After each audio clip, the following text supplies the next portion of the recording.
tu as peut-être remarqué que certaines questions reviennent plus souvent avec l'âge. Des questions intimes, parfois silencieuses, mais persistantes. Comme celle-ci.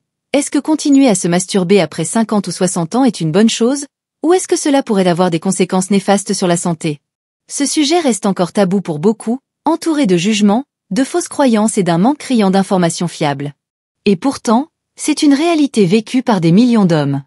Un besoin naturel, une curiosité légitime, un aspect de la santé intime qu'on ne peut ignorer. Aujourd'hui, on va aborder ce sujet sans gêne, sans détour, avec des faits clairs et des solutions concrètes. Ce que dit réellement la science, ce qu'il faut surveiller, et comment pratiquer en toute sécurité pour préserver sa santé physique, mentale et sexuelle. Mais avant d'aller plus loin, il est important de préciser ceci. Ce contenu est purement informatif. Il ne remplace pas un avis médical. Si tu ressens des symptômes inhabituels ou si tu veux aller plus loin, consulte un professionnel de santé qualifié. Commençons tout de suite par une question simple. Quels sont les bénéfices documentés de la masturbation à un âge avancé? 1. Elle favorise la santé érectile. Obtenir une érection n'est pas un simple mécanisme mécanique. Cela implique la circulation sanguine, les nerfs, les tissus du pénis et les signaux du cerveau.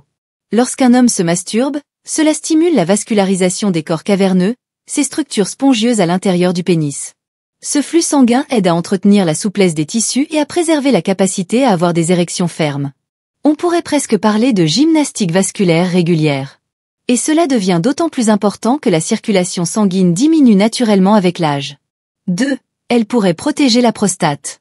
Selon une étude menée sur plus de 30 000 hommes par l'école de santé publique de Harvard, ceux qui éjaculaient fréquemment environ 21 fois par mois avaient un risque réduit de développer un cancer de la prostate par rapport à ceux qui éjaculaient moins souvent. L'hypothèse est simple. L'éjaculation régulière permettrait de nettoyer la prostate de certaines sécrétions et substances potentiellement inflammatoires.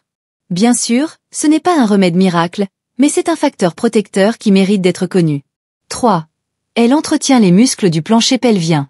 Tu ne le vois pas, mais tu les utilises à chaque fois. Les muscles du plancher pelvien, en particulier le muscle pubococcygien, jouent un rôle clé dans l'érection, l'éjaculation et même la continence urinaire.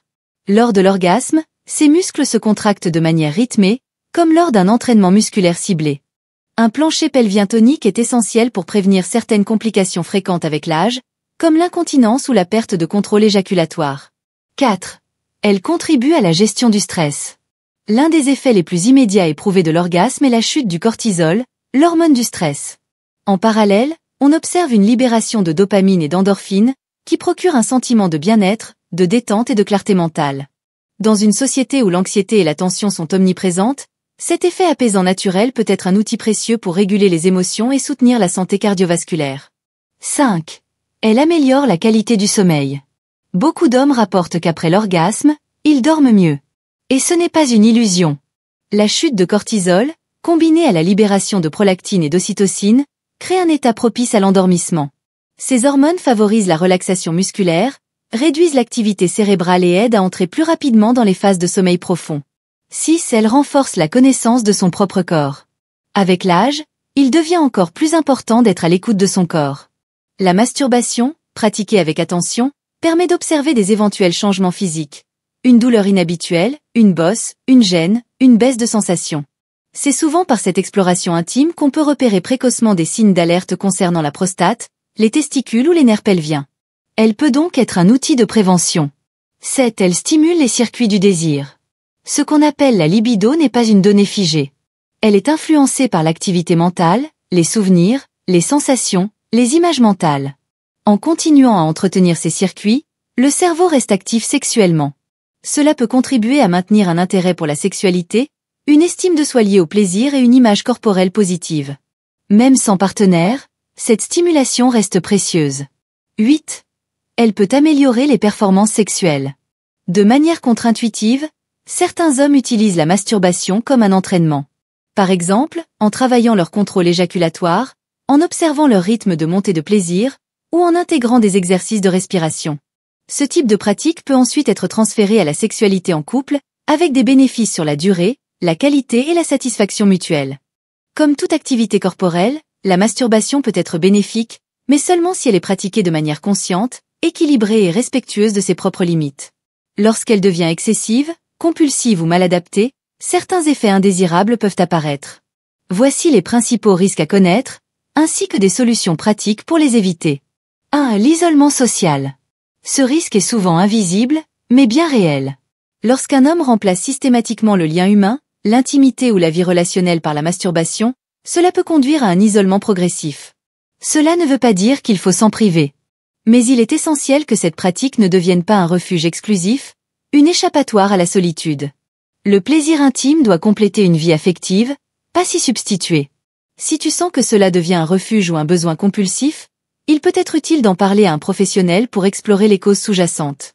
2. Les blessures par friction ou manque de lubrification. La peau du pénis est fine, sensible et sujette à l'irritation. Une stimulation trop intense, trop fréquente ou sans lubrifiant adapté peut provoquer des microlésions, des rougeurs ou des inflammations. La solution est simple. Privilégier des gestes doux, prendre son temps et utiliser un lubrifiant à base d'eau de bonne qualité. Cela réduit aussi le risque d'infection par irritation prolongée. 3. La désensibilisation nerveuse. Si tu te stimules toujours de la même manière, même rythme, même pression, même posture, le corps peut s'y habituer au point de devenir moins sensible à d'autres formes de stimulation. Résultat, il peut devenir plus difficile d'atteindre l'orgasme avec un partenaire, ou de ressentir autant de plaisir. L'astuce est de varier, changer de rythme, de main, de position, d'intensité. Revenir à l'écoute de ses sensations, plutôt qu'à l'automatisme, est une clé puissante. 4. Le masquage de dysfonctionnements sous-jacents. Il arrive que certains hommes puissent avoir une érection ou un orgasme seul, mais pas avec un partenaire.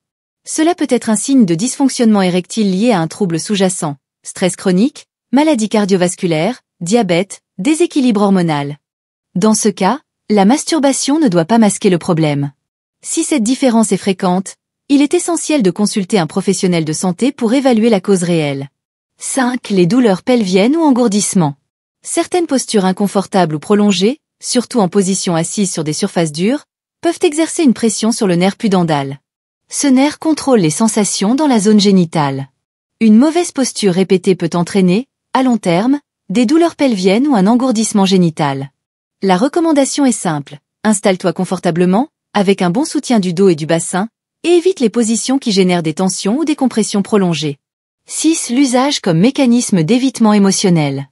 Pour certains hommes, la masturbation devient une réponse systématique à l'ennui, au stress, à la frustration ou à l'angoisse.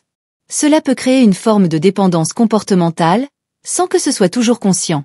Il est important d'avoir un panel d'outils pour gérer les émotions, activité physique, respiration, méditation, échange avec des proches. Si la masturbation devient le seul moyen de gérer les tensions, il faut s'interroger. 7. La culpabilité ou la honte. Beaucoup d'hommes ont grandi avec des messages négatifs, voire culpabilisants, autour du plaisir intime.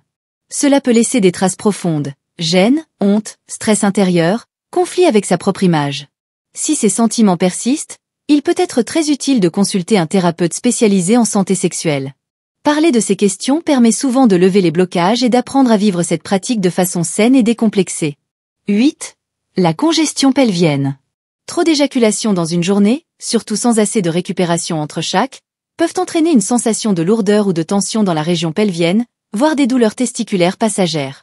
La solution ici est la modération. Il n'y a pas de chiffre magique, mais écouter les signaux de son corps reste la meilleure boussole. 9. L'impact temporaire sur la qualité du sperme. Si tu essaies d'avoir un enfant, sache que la qualité du sperme peut être temporairement réduite si les éjaculations sont très fréquentes. Une étude publiée dans le journal Fertility and Sterility recommande un intervalle de 2 à 5 jours entre 2 éjaculations pour optimiser la concentration et la mobilité des spermatozoïdes. Cependant, cela n'a pas d'effet sur la fertilité à long terme. 10. La perte de lien avec l'imaginaire réel. Enfin, dans un monde où les contenus visuels sont omniprésents, le risque est de devenir dépendant de stimulations extérieures toujours plus intenses ou artificielles, au détriment de l'imaginaire personnel ou du souvenir de relations humaines. Un bon équilibre est de ne pas se reposer uniquement sur des vidéos ou des images, mais de nourrir aussi son propre imaginaire, ses souvenirs positifs et sa créativité intérieure. Tu l'auras compris, la masturbation n'est ni un mal honteux, ni une solution miracle. C'est un comportement naturel, souvent bénéfique, mais qui demande conscience, modération et équilibre. Avec l'âge, les besoins changent, les sensations aussi. Mais ce qui ne change pas, c'est l'importance de rester à l'écoute de son corps, de ses émotions et de ses limites. Pratiquée avec attention, la masturbation peut être un outil de bien-être global. Elle stimule la circulation sanguine, préserve la fonction érectile, renforce la prostate, aide à mieux dormir, réduit le stress et entretient une vie intérieure riche et dynamique. Mais elle doit s'inscrire dans un cadre sain, un mode de vie équilibré, une alimentation adaptée, du mouvement, du lien social, et surtout une connaissance de soi qui s'affine avec le temps. Ne la laisse pas devenir un automatisme vide ou un refuge isolant. Utilise-la comme un moyen de te reconnecter à ton corps, de détecter les éventuels signaux d'alerte, et de cultiver un plaisir simple, respectueux et apaisant. Souviens-toi, il ne s'agit pas de fréquence idéale ou de performance. Il s'agit de qualité de présence, de respect de soi, et de bienveillance envers ce que tu ressens. Chaque homme est différent. Ce qui compte, c'est de trouver ce qui te fait du bien, sans excès, sans culpabilité, sans tabou. Et si un doute persiste, si tu remarques un changement inquiétant, une douleur, ou si tu veux en savoir plus sur ta santé sexuelle, n'hésite pas, adresse-toi à un professionnel de santé. Un urologue, un sexologue ou un médecin généraliste formé peut apporter des réponses claires et rassurantes. Encore une fois, ce contenu est proposé à titre informatif. Il ne remplace en aucun cas un diagnostic ou une consultation médicale. Si tu veux approfondir, adresse-toi à un spécialiste ou à un centre de santé qualifié. Maintenant, à toi. Quel aspect de cette vidéo t'a le plus interpellé? As-tu découvert quelque chose que tu ne savais pas? Ou au contraire, une idée qui t'a rassuré? Partage ton expérience dans les commentaires. Ton témoignage peut aider d'autres hommes à se sentir moins seuls, à poser leurs questions, à avancer. Si tu as trouvé cette vidéo utile, pense à t'abonner à la chaîne. On y parle de santé, de bien-être, de longévité, de sexualité en pleine conscience, avec sérieux, sans tabou et toujours avec des sources fiables. Et si tu veux aller plus loin dès maintenant, je te recommande de regarder cette autre vidéo juste ici. On y explore les signes discrets qui peuvent révéler un problème de prostate bien avant l'apparition des symptômes graves. C'est une vidéo que tout homme de plus de 50 ans devrait voir au moins une fois. Merci d'avoir pris le temps de regarder jusqu'au bout. Prends soin de toi, écoute ton corps, et n'oublie pas, il n'est jamais trop tard pour améliorer sa qualité de vie. Bonne journée à toi, et à très bientôt pour une nouvelle conversation essentielle.